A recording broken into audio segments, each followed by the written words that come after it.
gravité de la situation au Sahel et motivés par leur seul désir de prendre le destin de leur pays en main.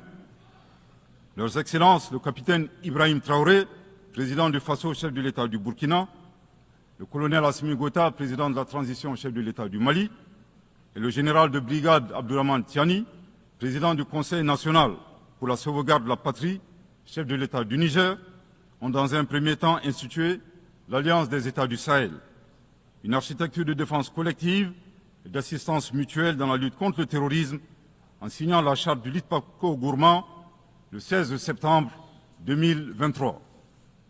10 mois plus tard, précisément le 6 juillet 2024, les pères fondateurs de l'AES ont souverainement décidé de transformer ce mécanisme en une confédération centrée sur 3 axes: la diplomatie, la défense et le développement, avant de parvenir à terme à une fédération. Tant les résultats édifiants ont pu être obtenus dans la lutte contre le terrorisme grâce à la mutualisation des moyens de défense, des opérations militaires conjointement menées et un engagement sans faille à éradiquer le terrorisme.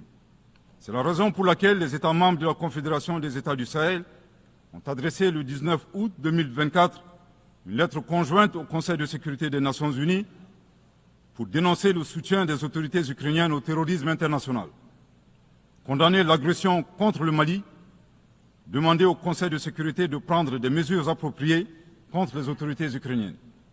Soit dit en passant, qu'il me soit permis de rappeler que ce nouvel envoi de lettres intervient pendant que le Mali attend encore la suite réservée à une précédente lettre de saisine du Conseil de sécurité des Nations Unies en date du 15 août 2022, afin d'exposer les actes d'agression français à son encontre, ainsi que leur implication dans la promotion des 3 formes de terrorisme au Sahel, à savoir le terrorisme armé, le terrorisme économique et le terrorisme médiatique.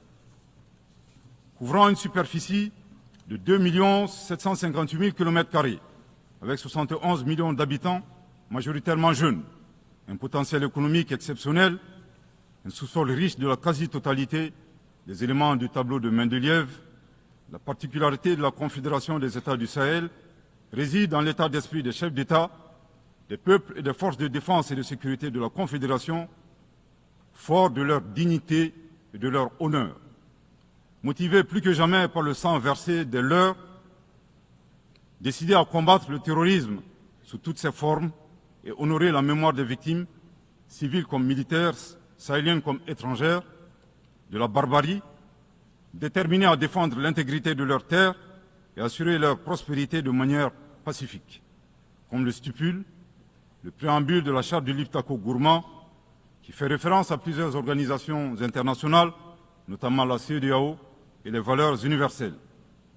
Au Seigneur de la guerre et du chaos, avec l'aide de Dieu, nous triompherons encore et toujours de vos œuvres funestes et diaboliques.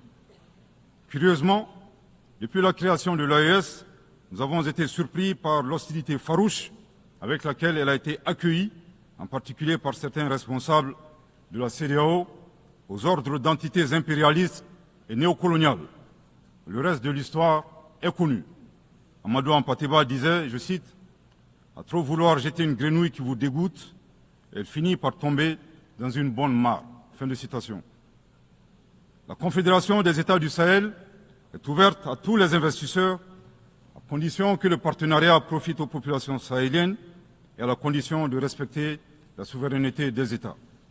Monsieur le Président, c'est l'occasion pour moi de saluer les relations de coopération exemplaires et fructueuses entre le Mali et la Russie, la Chine, la Turquie, l'Iran et bien d'autres alliés sincères. Le Mali reste ouvert à tous les partenaires qui souhaitent l'aider à relever ces multiples défis.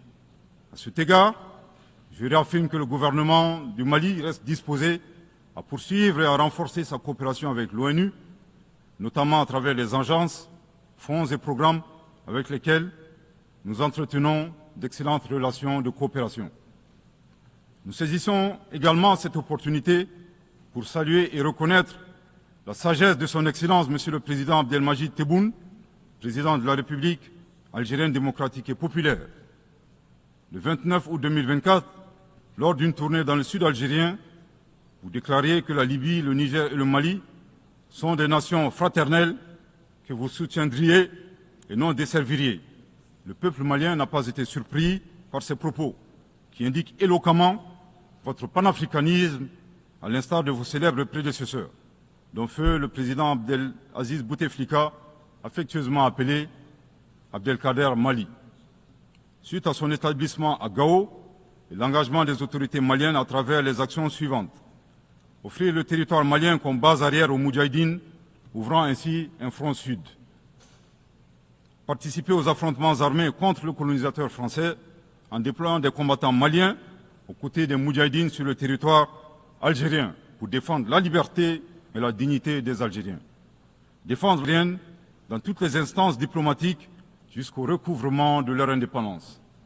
Cependant, il est de notre devoir d'appeler votre haute attention sur les propos incongrus de vos collaborateurs, allant à contresens de votre souhait de promouvoir des relations harmonieuses avec vos voisins dans le Mali. Le 31 juillet 2024, le ministre algérien des Affaires étrangères déclarait que la crise malienne n'avait pas besoin de solution militaire. C'était un conflit entre frères. La solution ne peut être que politique. Au sujet de l'accord d'Alger, il a affirmé qu'il avait été bénéfique pour le Mali et avait préservé la souveraineté et l'intégrité territoriale du Mali. S'en départir par conséquent aura un impact négatif sur tous les acquis. En outre, le 26 août 2024, votre représentant permanent auprès des Nations Unies a déclaré, je cite, « Ce matin, j'ai appris par les médias qu'un drone a effectué une frappe dans le nord du Mali, tuant une vingtaine de civils. Ceux qui appuient sur la manette de ce drone ont de compte à rendre à personne sur ces frappes. » Fin de citation. De l'analyse des propos du premier, nous constatons une grave ingérence dans les affaires intérieures du Mali. En effet, la nature de la solution déployée par les autorités maliennes ne concerne que les Maliens. Depuis la fin de l'accord d'Alger, le 25 janvier 2024, les Maliens n'expriment qu'un seul vœu le concernant, que son âme repose en paix. Monsieur le ministre des Affaires étrangères, l'accord est bien et bel mort, vos incantations ne serviront pas à le ressusciter. Vous me donnez l'occasion d'une part de vous réitérer que nul ne peut aimer le Mali plus que les Maliens, et d'autre part de vous rappeler que le Mali et son peuple ne seront pas des spectateurs face aux assauts et l'adversité. Pour chaque balle tirée contre nous, nous réagirons par réciprocité. Pour chaque mot employé de travers, nous réagirons par réciprocité. À bon entendeur, tant pis. Quant aux représentants permanents algériens, en plus d'offrir le gîte et le couvert, certainement avec de succulents plats de tchèque-tchouka et de chorba, à des terroristes et des renégats en débandade, son rôle d'estafette désorienté ne contribue guère à la promotion des relations de bon voisinage. De ces propos, il ressort des accusations graves et infondées. D'une part, la qualification de la nature civile des victimes à partir des médias est aventureuse et diffamatoire. Et d'autre part, en affirmant que les opérateurs de drones n'ont de compte à rendre à personne, il alimente une campagne de désinformation contre le Mali, tout en soutenant l'idée que les voyantes forces de défense et de sécurité maliennes seraient incapables de piloter des drones. Il me plaît ici de rappeler que la montée en puissance des FAMA n'est pas une vue de l'esprit, mais une réalité tangible qui a permis de reprendre le contrôle de l'ensemble du territoire national. Concernant l'usage des drones, les opérateurs sont bien des Maliens qui agissent avec professionnalisme, à l'instar du reste des forces de défense et de sécurité maliennes, et traitent les cibles terroristes suivant des procédures conformes aux normes internationales. À titre de rappel, il y a quelques années, les acteurs de l'instrumentalisation des droits de l'homme, déterminés à ternir la performance antiterroriste de l'armée nationale algérienne, ont mis en exergue la question subversive du qui tue qui. Aujourd'hui, nous sommes troublés que le représentant permanent algérien ait rejoint la tendance manipulatrice des droits de l'homme pour s'attaquer à l'armée malienne. Le Mali exige de ces deux énergumènes diplomatiques qui cessent d'entrer dans l'histoire à reculons. Manifestement, ils ignorent tout à la fois de l'histoire entre les peuples frères du Mali et de l'Algérie et la contribution exceptionnelle du Mali à la guerre de libération algérienne, et certainement de la géographie, car ils considèrent à tort le Mali comme une wilaya, c'est-à-dire une province algérienne. Je répète, le Mali exige de ces deux énergumènes diplomatiques qui cessent d'entrer dans l'histoire à reculons. Manifestement, ils ignorent tout à la fois de l'histoire entre les peuples frères du Mali et de l'Algérie et la contribution exceptionnelle du Mali à la guerre de libération algérienne et certainement de la géographie, car ils considèrent à tort le Mali comme une wilaya, c'est-à-dire une province algérienne. Je répète pour une dernière fois, le Mali exige de ces deux énergumènes diplomatiques qui cessent d'entrer dans l'histoire à reculons. Manifestement, ils ignorent tout à la fois de l'histoire entre les peuples frères du Mali et de l'Algérie et la contribution exceptionnelle du Mali à la guerre de libération algérienne et certainement de la géographie, car ils considèrent à tort le Mali comme une wilaya, c'est-à-dire une province algérienne. Monsieur le Président, sur la situation régionale et internationale, le Mali reste très attentif au développement en cours en Afrique et dans le reste du monde. Ainsi sommes-nous préoccupés par le niveau de violence au Moyen-Orient, notamment dans les territoires palestiniens occupés. Le peuple malien réaffirme son soutien au peuple palestinien frère dans sa lutte légitime pour l'autodétermination. Le gouvernement du Mali réitère son appui à la solution à deux États, Israël et la Palestine, vivant côte à côte, en paix et en sécurité, à l'intérieur de frontières sûres et internationalement reconnues. Nous condamnons sans réserve l'usage indiscriminé de la force par l'armée israélienne contre les Palestiniens.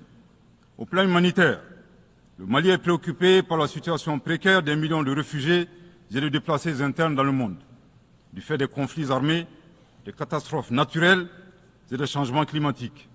J'ai en ce moment une pensée toute particulière pour mes compatriotes réfugiés dans les pays voisins, pays que je remercie pour leur hospitalité et leur générosité. Je voudrais les assurer que le gouvernement malien ne ménagera aucun effort pour continuer à les assister et pour créer les conditions leur permettant de rentrer dignement et en toute sécurité dans leur localité d'origine. Les multiples défis à la paix et à la sécurité internationale appellent à la réforme de l'architecture dédiée des Nations Unies. Dans la même veine, le Mali continue de plaider pour la réforme de la gouvernance mondiale politique, économique et financière afin de créer les conditions optimales et justes du développement de nos pays. Dans cette dynamique, le Mali continue de plaider pour la réforme des institutions financières internationales comme la Banque mondiale et le Fonds monétaire international. Même, nous saluons les modèles alternatifs et crédibles tels que les BRICS. Les changements climatiques constituent également une menace réelle pour les générations présentes et futures. Nous devons avoir le courage de sortir du dogmatisme ambiant et des jeux d'intérêts étroits concernant cette problématique. À cet égard, le temps est venu de mettre effectivement en œuvre les décisions de nos sommets et de nos COP. Il est nécessaire que les pays à l'origine du réchauffement climatique assument leurs responsabilités pleines et entières, y compris celle de soutenir les efforts des pays du Sud pour un développement respectueux de l'environnement. Monsieur le Président, pour terminer, je voudrais faire observer que cette 79e session de l'Assemblée générale se tient dans un contexte de défis immenses pour nos États et pour nos institutions multilatérales. La paix et la sécurité internationale